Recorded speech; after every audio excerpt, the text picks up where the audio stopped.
નમસ્કાર મિત્રો, હું છું સોલંકી અમિત. ગુજરાતી ભાષાની શરૂઆત કરી દીધી હતી આપણે, અને ગુજરાતી ભાષાના 1, 2 અને 3 લેક્ચરમાં ગુજરાતી ભાષાને આપણે સંપૂર્ણ કરેલ છે. હવે આપણે ગુજરાતી વ્યાકરણ તરફ આગળ વધીશું. એ પહેલાં તમે જે ગુજરાતી ભાષાની નોટ બનાવી છે એમાં જ આગળ તમે ગુજરાતી વ્યાકરણની નોટ પણ લખતા રહેજો, જેથી કરીને આગળ તમે પણ ગુજરાતી ભાષા અને વ્યાકરણ એક નોટ રાખો અને એના પછી જે ગુજરાતી સાહિત્ય આવે એની નોટ અલગ રાખજો, જેથી આપણે તમને અને મને સરળતા રહેશે ભણાવવામાં અને તમને પછી રિપીટ કરવામાં. તો શરૂઆત કરીએ ગુજરાતી વ્યાકરણ, અને ધ્યાનથી જોતા રહેજો અને તમે સાથે સાથે લખતા રહેજો. તો ગુજરાતી વ્યાકરણ 1. તો આગળ વાત કરીએ આજે વિદ્યાર્થી મિત્રો ગુજરાતી વ્યાકરણની શરૂઆત કરી દઈએ. ગુજરાતી વ્યાકરણમાં આપણે જે ભણવાના છીએ એ એકવાર પહેલાં લખી લઈશું કે આપણે શું શું ભણવાના છીએ. તો તમે પણ સાથે સાથે લખી દો કે આપણે આટલી વસ્તુ વ્યાકરણમાં ભણવાના છીએ. તો છંદ લખતા રહેજો, અલંકાર આ બધું આપણે ભણવાનું છે. સંધિ નોટબુકના પહેલાં જ પેજ ઉપર આ લખી દેજો કે આપણે આ બધું ભણવાનું છે. સમાસ, રુદંત, નિપાત, વિભક્તિ,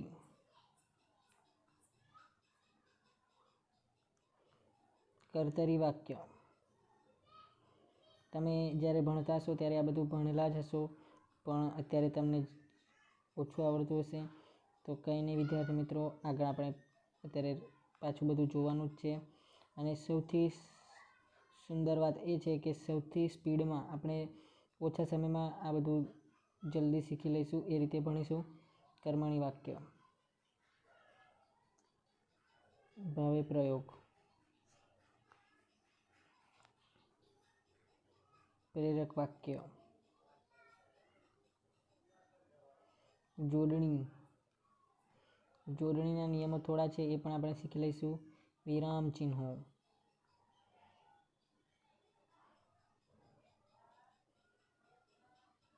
વિરામ ચિહ્નો, સંજ્ઞા. સંજ્ઞાઓ શીખી લઈશું આપણે આગળ. સર્વનામ,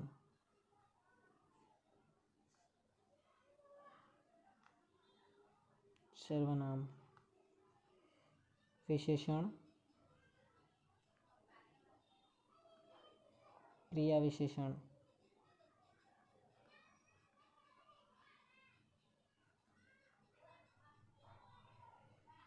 ક્રિયાપદના પ્રકાર,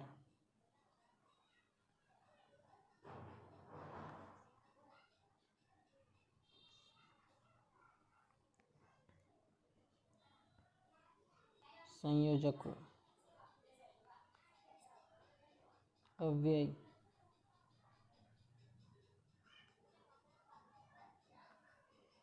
વિરુક્ત અને રવાનુકારી શબ્દો. વિરુક્ત અને રવાનુકારી શબ્દો.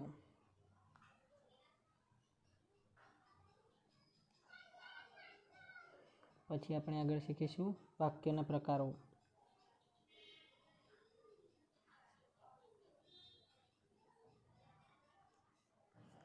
પછી આપણે શીખીશું ભાષા શુદ્ધિ. ઘણી બધી વાર પરીક્ષામાં પૂછાતા ભાષા શુદ્ધિના પ્રશ્નો હોય છે, આપણે આગળ જોઈશું. શબ્દકોશ, આ પણ ઘણીવાર શબ્દકોશ. સ્વર અને વ્યંજન, ખાસ શરૂઆત આનાથી જ આપણે કરીશું. સ્વર અને વ્યંજન.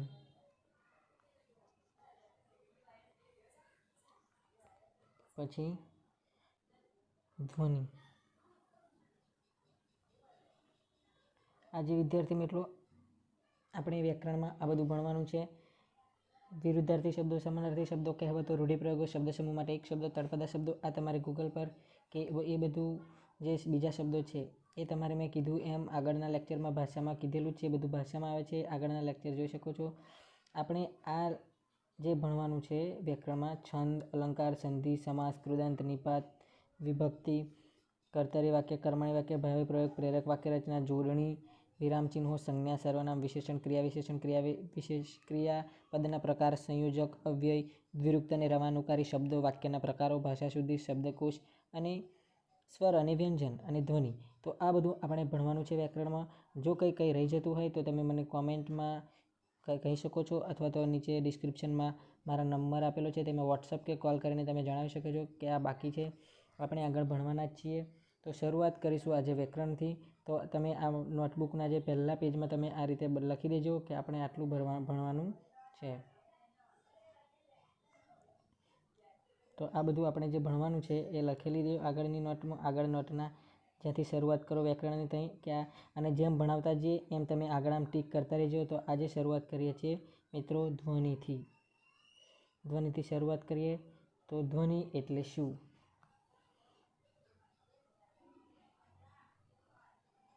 ધ્વનિ એટલે શું?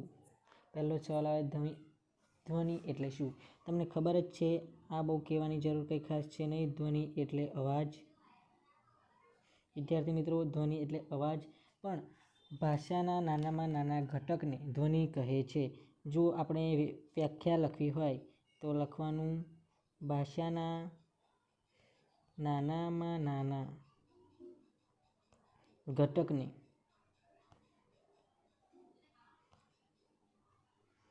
ધ્વનિ કહે છે.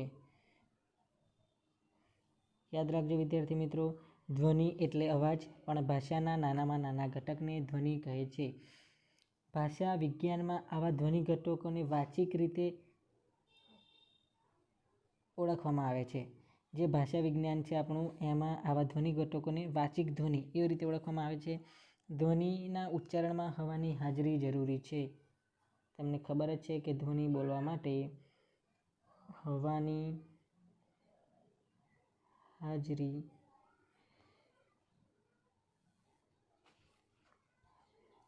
જરૂરી છે. ખાસ હવાની હાજરી જરૂરી છે. જે આપણું લેરિંગ્સ હોય ગળામાં, તેમાં ઝીણી ઝીણી રબરની પટ્ટીઓ જેવી નાદતંત્રીઓ એને કંપાય છે અને તેથી ધ્વનિ ઉચ્ચારણ શક્ય બને છે. તો યાદ રાખો, આ તમારા જ્ઞાન માટે જરૂરી છે કે જે લેરિંગ્સ છે ગળામાં આવેલું, એમાં લેરિંગ્સમાં ઝીણી ઝીણી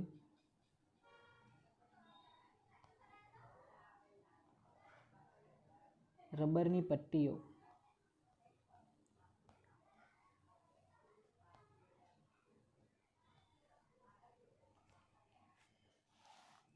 જેવી નાદતંત્રીઓ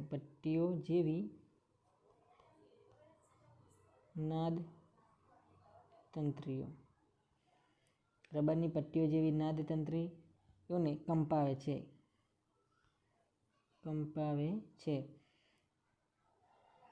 તેથી ધ્વનિ ઉચ્ચારણ શક્ય બને છે. અને આ થાય પછી ધ્વનિ ઉચ્ચારણ શક્ય બને છે. ધ્વનિ ઉચ્ચારણ શક્ય બને છે.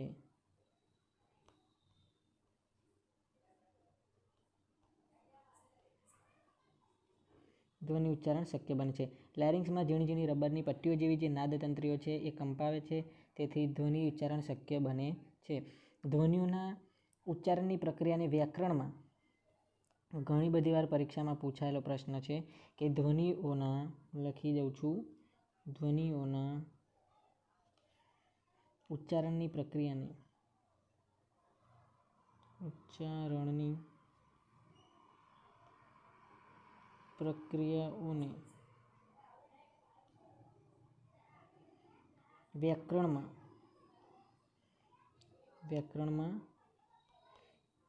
ઉચ્ચારણશાસ્ત્ર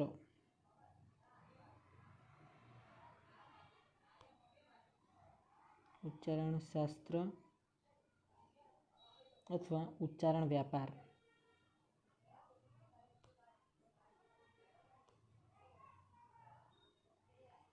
વ્યાપાર કહેવાય છે.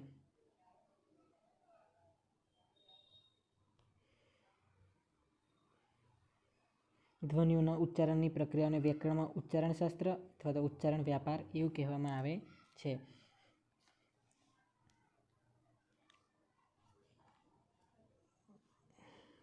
હવે વિદ્યાર્થી મિત્રો જોઈ લઈએ કે જે ક છે, ક એ આ રીતે લખાય છે, ક વત્તા અ, આ થયું જવાબ આવે ક. તો જે ક છે આ રીતે ક લખાય, એને અડધો ક અથવા તો ખોડો ક અથવા તો હલંત, જે આ ફાચર આપણે લગાય છે એને હલંત કહેવાય છે. હલંત યાદ રાખજો, આ પણ ઘણી બધી વાર પરીક્ષામાં પૂછાયેલું છે કે ખોડા ક ને બીજા હતા તો હલંત, જ્યાં નીચે લટકાવેલું છે એને હલંત કહેવામાં આવે છે. હવે એકવાર આપણે રિપીટ કરી લઈએ તો જેથી તમને યાદ રાખવામાં સરળતા રહે. તો ધ્વનિ એટલે શું? તો અવાજ ભાષાના નાનામાં નાના ઘટકને ધ્વનિ કહે છે. હવાની હાજરી જરૂરી છે. લેરિંગ્સમાં જે ઝીણી ઝીણી રબરની પટ્ટીઓ જેવી નાદતંત્રીઓ છે એ કંપાય છે અને ધ્વનિ ઉચ્ચારણ શક્ય બને છે. ધ્વનિઓના ઉચ્ચારણની પ્રક્રિયાને વ્યાકરણશાસ્ત્રમાં અથવા તો વ્યાકરણમાં ઉચ્ચારણશાસ્ત્ર અથવા તો અને ઉચ્ચારણ વ્યાપાર કહેવામાં આવે છે. જે કની નીચે ફાચર લખે છે હલંત કહેવામાં આવે છે. હવે શરૂઆત કરીશું મિત્રો સ્વર. સ્વર એટલે શું?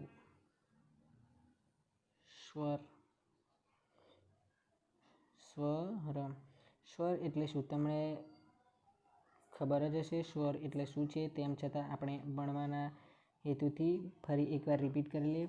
ઉચ્ચારણ કરવા બીજા કોઈ ધ્વનિની સહાય લેવી ન પડે તેવા ધ્વનિને સ્વર કહે છે. તો એકવાર વ્યાખ્યા લખી દઈશું. ઉચ્ચારણ કરવા બીજા કોઈ ધ્વનિની સહાય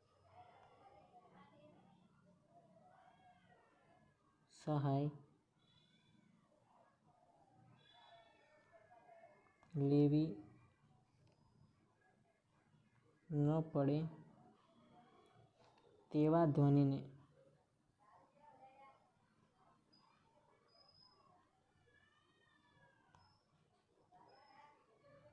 સ્વર કહે છે. ઉચ્ચારણ કરવા બીજા કોઈ ધ્વનિની સહાય લેવી ન પડે તેવા ધ્વનિને સ્વર કહે છે. સ્વરના ઉચ્ચારણમાં હવા અવરોધાયા વિના બહાર નીકળે છે. યાદ રાખજો, પરીક્ષામાં પૂછાય છે. જ્યારે પરીક્ષામાં પૂછાય ત્યારે ભૂલી જવાય છે, એટલે એકવાર લખી લેવું સહેલું પડે છે. આપણે તો લખી લેવું વિદ્યાર્થી મિત્રો. હું પણ લખીશ. સ્વરના ઉચ્ચારણમાં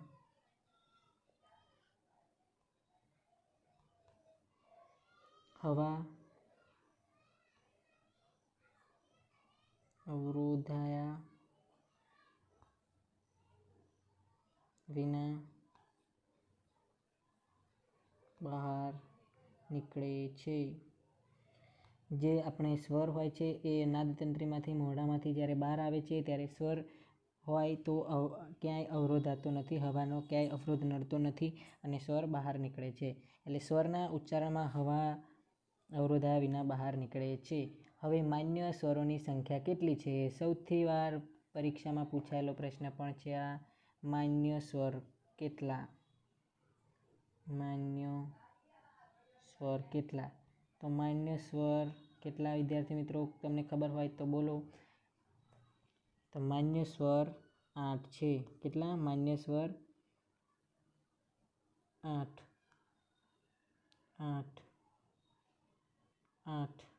માન્ય સ્વર 8 છે. લખી દેજો કયા કયા એ તમને હું કહી દઉં છું. તો માન્ય સ્વર 8 છે તો એ લખી દેજો. અ, આ, ઈ, ઉ,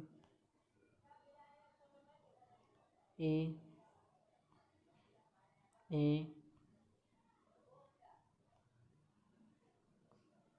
ઓ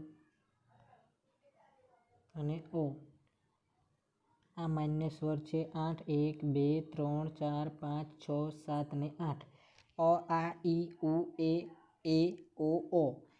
આ જે માન્ય સ્વરો 8 છે, ઘણી બધી વાર પરીક્ષામાં પૂછાયેલો પ્રશ્ન, માન્ય સ્વર કેટલા છે? તો 8 છે વિદ્યાર્થી મિત્રો. ગુજરાતી ભાષાના કુલ સ્વરોની સંખ્યા પૂછાય, યાદ રાખજો. માન્ય સ્વર આવે તો 8 છે. હવે કુલ સ્વરો ગુજરાતી ભાષાના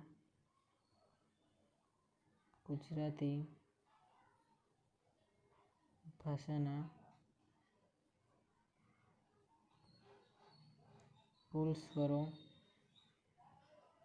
સંખ્યા. કુલ સ્વરો કેટલા છે? તો 11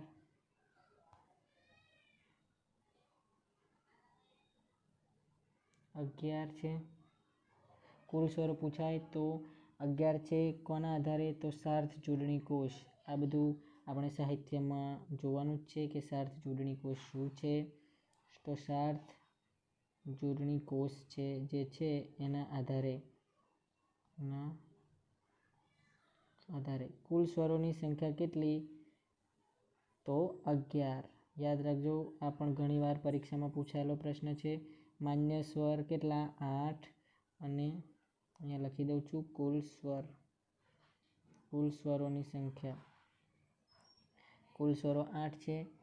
હવે જે રૂ અને લૃ છે, આપણે 11 થયા, પણ આપણે તમને યાદ હશે તો 13 સ્વરો એવું પણ કહેવાય છે. તો જે 13માં 2 છે, 12મો અને 13મો, એ એક આ રૂ છે અને બીજો છે લૃ. લૃ છે લૃ અને રૂ, આ 2 સ્વરો છે, રૂ અને લૃ. તો એ નાગરી વર્ણમાળાના સ્વરો છે. યાદ રાખજો, નાગરી વર્ણમાળાના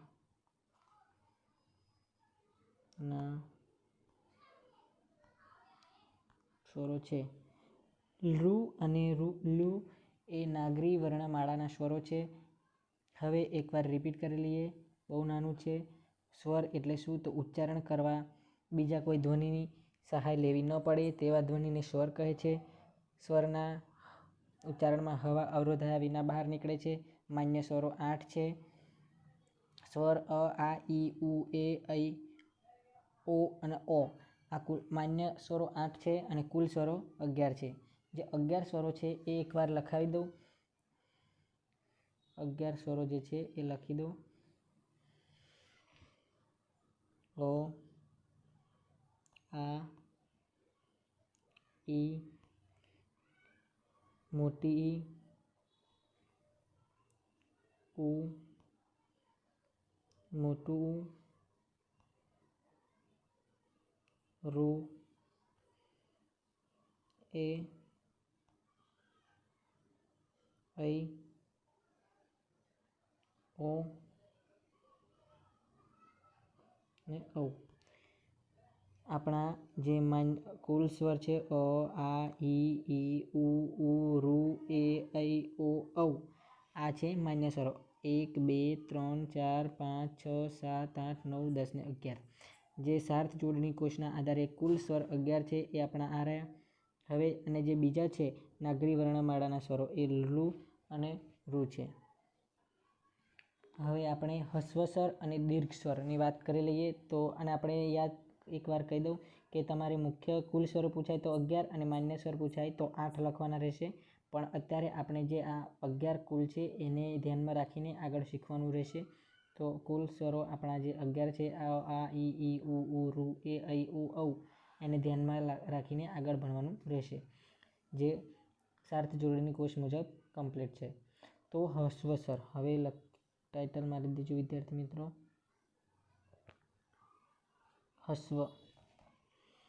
હસ્વ સ્વર. અને જે બીજું છે ટાઇટલ એમાં પણ મારી દેજો દીર્ઘ સ્વર. નામ પરથી જ તમને ખબર પડી જશે. હસ્વ એટલે નાના અને દીર્ઘ સ્વર એટલે મોટા સ્વર. તો જે હસ્વ સ્વર છે અને દીર્ઘ સ્વર છે એ પહેલાં લખી દઉં. તો જે હસ્વ એટલે શું? તો પહેલાં હસ્વ એટલે તમને કીધું એમ, હસ્વ એટલે લઘુ, નાનું, ટૂંકું, મૃદુ. જુઓ વિદ્યાર્થી મિત્રો, આ એકબીજાના સમાનાર્થી જ છે. લઘુ, નાનું, ટૂંકું, મૃદુ અથવા તો કોમળ સ્વર. આ બધા એ હસ્વનો જ સમાનાર્થી છે. હસ્વ એટલે નાનું, લઘુ, ટૂંકું, મૃદુ અથવા તો કોમળ સ્વર. એ લખી દો પહેલાં, તો એ છે અ, નાની ઈ,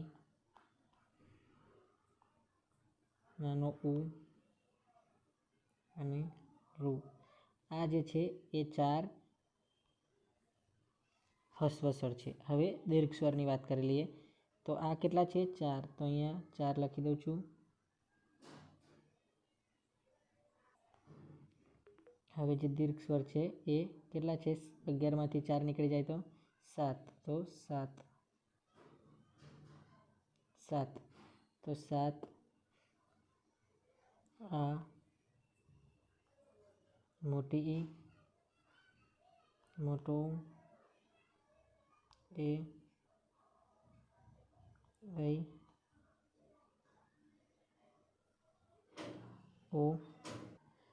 ઓ અને ઔ.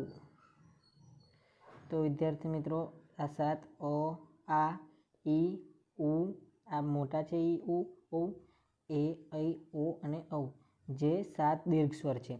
જેમ લખ્યું હસ્વ એટલે લઘુ, ટૂંકું, નાનું, મૃદુ, કોમળ, એમ દીર્ઘ સ્વર છે એમનું પણ અલગ નામ આપેલ છે. એવા સ્વરોને સંયુક્ત સ્વર કહેવાય છે. સંયુક્ત સ્વર કેમ કહેવાય છે આપણે આગળ ભણીશું એટલે ખબર પડી જશે તમને. જે 2 સ્વરો ભેગા થઈને આ બનેલા સ્વર છે એટલે સંયુક્ત સ્વર. સંધિ સ્વર, સંધિ થઈને બનેલા છે એટલે સંધિ સ્વર પણ કહેવાય છે, અથવા તો સાધિત સ્વર. ઘણી બધી વાર પરીક્ષામાં પૂછાયેલું છે કે આમાંથી સાધિત સ્વર કયો? તો તમને ઓળખતા આવડી જવું જોઈએ કે સાધિત એટલે દીર્ઘ સ્વરની વાત કરવામાં આવી છે. તો હસ્વ સ્વર એટલે અ, ઈ, ઉ, રૂ, અને જે દીર્ઘ બીજા 7 રહ્યા આ, ઈ, ઉ, એ, ऐ, ઓ, ઔ, ઔ. સંયુક્ત, સાધિત અને સંધિ સ્વર, આ 3 નામ છે, યાદ રાખજો. હવે આપણે આગળ વાત જે તમને થતું હશે કે એ અને એ પણ સ્વર કહેવાય કે ના કહેવાય, એ તો આ ભણવામાં આવેલ છે, અથવા તો જે દેશી સાહેબમાં તમે ભણેલા હશો કે અંગ આવે છે. તો અંગ છે અનુનાસિક નાકમાંથી નીકળતું ઉચ્ચારણ છે. તો લખી દેજો, જે જ્યાં તમે લખો છો ટપકું ઉપર આવે છે આ રીતે, એ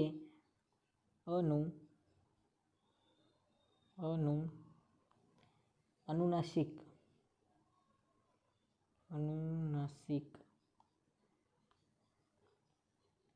ઉચ્ચારણ છે.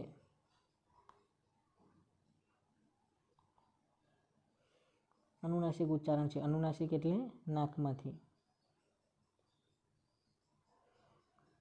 આપણે જે અનુનાસિક સ્વરો છે અનુનાસિકની, તો એ પણ આગળ વાત કરવાના જ છીએ કે અનુનાસિક શું છે એ, એટલે આગળ આપણે જોઈ લઈશું. તો અંગ છે એ અનુનાસિક એટલે નાકમાંથી આપણે ઉચ્ચારણ કરીએ મોઢું બંધ કરીને, તો એ અન અને એ અંદર નાકમાંથી ઉચ્ચારણ થતું હોય છે.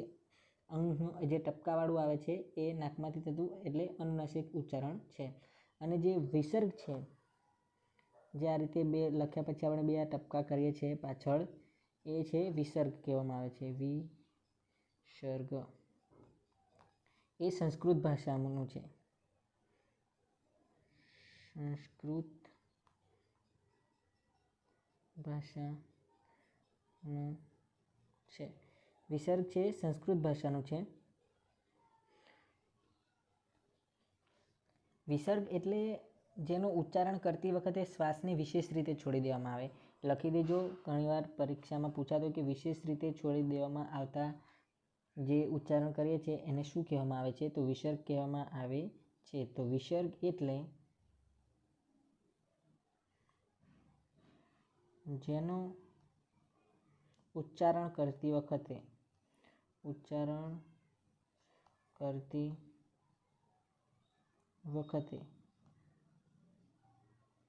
શ્વાસને વિશેષ રીતે છોડવામાં આવે.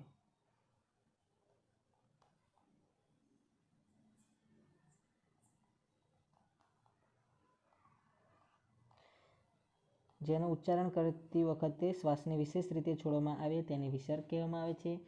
હવે આ પણ યાદ રાખી લેજો કે વિસર્ગ ઘણી બધી કોમ્પિટિટિવ એક્ઝામમાં કંઈક અલગ રીતે પ્રશ્નપત્ર નીકળતા હોય છે, તો તેમાં અથવા તો જે વાક્ય લખે આ વાક્ય કયું, આ વાક્ય સાચું કયું છે, તો એમાં આ રીતે પૂછાતો પ્રશ્ન 1-2 વાર પૂછેલો છે કે વિસર્ગ એકલા વ્યંજન પછી વિસર્ગ એકલા વ્યંજન કે એકલા સ્વર પછી ક્યારેય ન આવે. યાદ રાખજો, ક્યારેય ન આવે. જે એકલો સ્વર આપણે લખીએ અથવા તો એકલો વ્યંજન, દાખલા તરીકે અ લખીએ તો અ પછી આ રીતે ના લખાય, અથવા તો જે આપણે અ લખ્યો એની પાછળ ક્યારે આ રીતે ના લખાય, કે પછી જે આપણે ક લખીએ છીએ એના પછી જે આ ટપકા આ રીતે, તો એ પછી ના લખાય. એટલે વિસર્ગ ક્યારેય એકલા વ્યંજન કે એકલા સ્વર પછી ક્યારેય આવે નહીં. હવે આપણે જે વિસર્ગ છે એ સ્વર સાથે ભળેલા વ્યંજન પછી જ આવે. વિસર્ગ એ સ્વર સાથે જે ભળેલો વ્યંજન હોય એની સાથે જ આવે. તો એનું ઉદાહરણ જોઈ લઈએ. નિઃસંદેહ. અને સૌથી પ્રખ્યાત ઉદાહરણ હોય તો એનું દુઃખ. આ દુઃખ લખીએ તો આ રીતે 2 ટપકા થતા હોય છે, દુઃખ. તો આ સ્વર સાથે ભળેલો દ છે અને આ સ્વર સાથે ભળેલો ન છે, એ બંનેની સાથે જ વિસર્ગ આવે છે. હવે જે આ વિસર્ગ છે એનું ઉચ્ચારણ હ જેવું છે. ઉચ્ચારણ હ જેવું ઉચ્ચારણ છે. ઉચ્ચારણ એનું હ જેવું છે. અને જે વિસર્ગ છે એ છે સનું સ્વરૂપ છે. તમને ખબર પડી જ જશે કે જે આપણે બોલીએ ત્યારે નહ, નિહિ, દુઃખ, તો જે આપણે એમાં હ જેવું ઉચ્ચારણ આવે છે, પણ એ ખરેખર સ્વરૂપ સનું છે. તો વિસર્ગને રિપીટ કરી લઈએ કે સંસ્કૃત ભાષાનો છે વિસર્ગ એટલે જેનું ઉચ્ચારણ કરતી વખતે શ્વાસને વિશેષ રીતે છોડવામાં આવે. વિસર્ગ એકલા વ્યંજન કે એકલા સ્વર પછી ક્યારેય ન આવે. અને નિઃસંદેશ અને દુઃખ એનું આપણે ઉદાહરણ જોયું. અને જે હ જેવું ઉચ્ચારણ છે અને સ એનું સ્વરૂપ છે. હવે આપણે જે સ્વરો છે એનું ઉચ્ચારણ સ્થાન જોઈ લઈએ. ઘણી બધી વાર પરીક્ષામાં આ પણ પૂછાતું છે, તો આપણે વિદ્યાર્થી મિત્રો આપણે 1-2 માર્ક્સ પણ જવા દેવા ના જોઈએ. 1-2 માર્ક્સ ભેગા થઈને જ આપણા માર્ક્સ થતા હોય છે.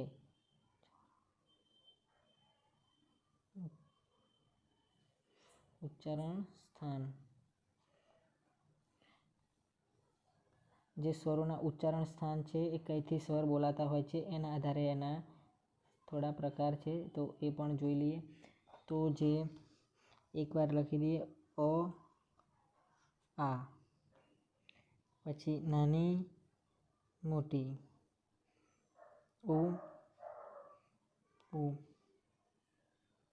રૂ, સાથે સાથે તમે પણ બોલતા રહેજો. ઐ, ઓ, ઔ. તો જે આપણા સ્વરો છે 11 થઈ ગયા. 11 સ્વરો છે એ કંઈથી બોલાય છે એના આધારે એમના નામ ઉચ્ચારણ સ્થાન આપેલા છે. તો આપણા કંઠમાંથી બોલાય છે, કંઠમાંથી અ અને આ કંઠમાંથી બોલાતા સ્વરો છે. ઈ ને ઈ છે એ તાળવામાંથી બોલાય છે, તાળવામાંથી. એટલે આપણે જ્યારે બોલીએ ત્યારે આપણી જીભ ઈ તો ઉપર તાળવે થોડી અડે છે. જે ઉ અને ઉ છે એ હોઠ આવે, આપણા હોઠ વડે અને એટલે હોઠમાંથી. જે રૂ છે એ મૂર્ધા, આપણા મૂર્ધામાંથી અંદરથી રૂ, અંદર આપણે જ્યારે બોલીએ ત્યારે જીભ અને અંદર મૂર્ધામાંથી આવે છે. જ્યારે એ ને ઐ છે એ કંઠ અને તાળવા, ઐ કંઠમાંથી પણ અવાજ આવે છે અને વત્તા આપણા તાળવા સાથે પણ જીભ અડે છે. એ પર જ્યારે ઉપર થાય છે તાળવા. અને જે ઓ અને ઔ છે એ કંઠ અને હોઠ, કંઠ પ્લસ હોઠ, આ રીતે અવાજ આવે છે. તો આને કંઠ્ય કહેવાશે. તાળવામાંથી આવશે એને તાલવ્ય. આ ઘણી બધી પરીક્ષામાં પૂછાતો હોય છે કે આ સ્વર ક્યાંથી બોલાતો હોય છે, તો હોઠમાંથી આવીને ઓષ્ઠ, મૂર્ધામાંથી મૂર્ધન્ય, કંઠ અને તાળવામાંથી આવતો હોવાથી કંઠ તાલવ્ય, તો કંઠ તાલવ્ય. અને હોઠ અને કંઠમાંથી આવતા કંઠ્યોષ્ઠ,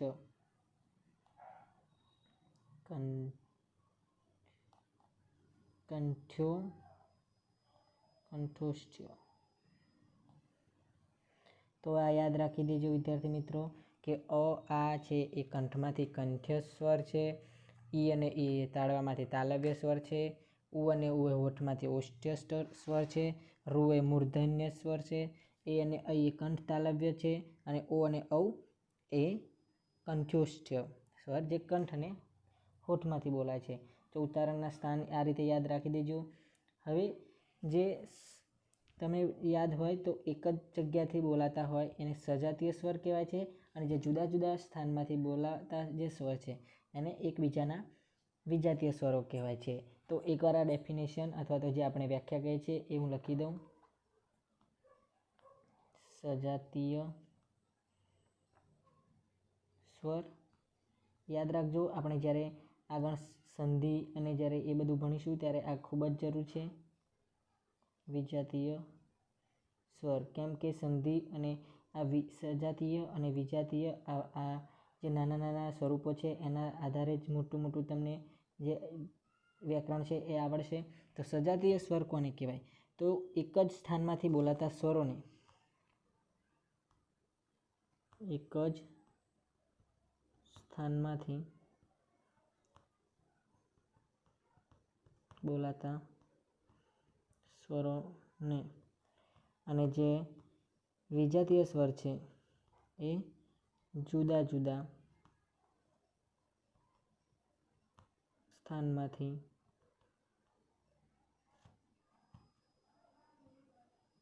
બોલાતા સ્વરોને એકબીજાના વિજાતીય સ્વર કહેવાય.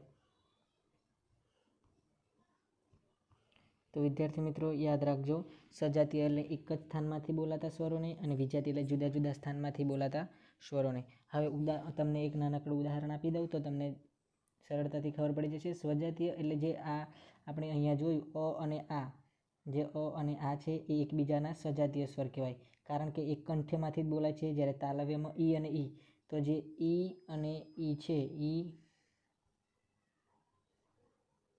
ઈ અને મોટી ઈ, આ બંને એકબીજાના સજાતીય સ્વર કહેવાય. જ્યારે વિજાતીય ક્યારે કહેવાય?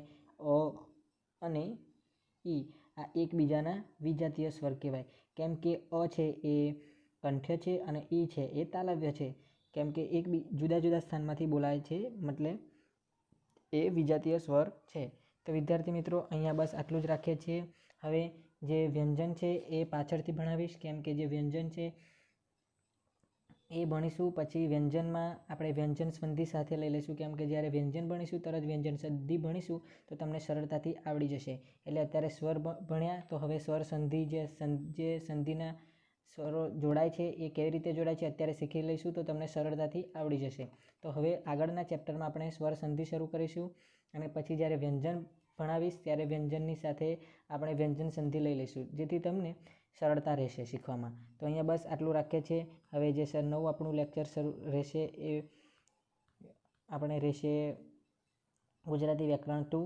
એ પહેલાં આપણે આજનું જે રિપીટ કરવાનું છે એ રિપીટ કરી લઈએ એકવાર, જેથી તમને સરળતા રહે.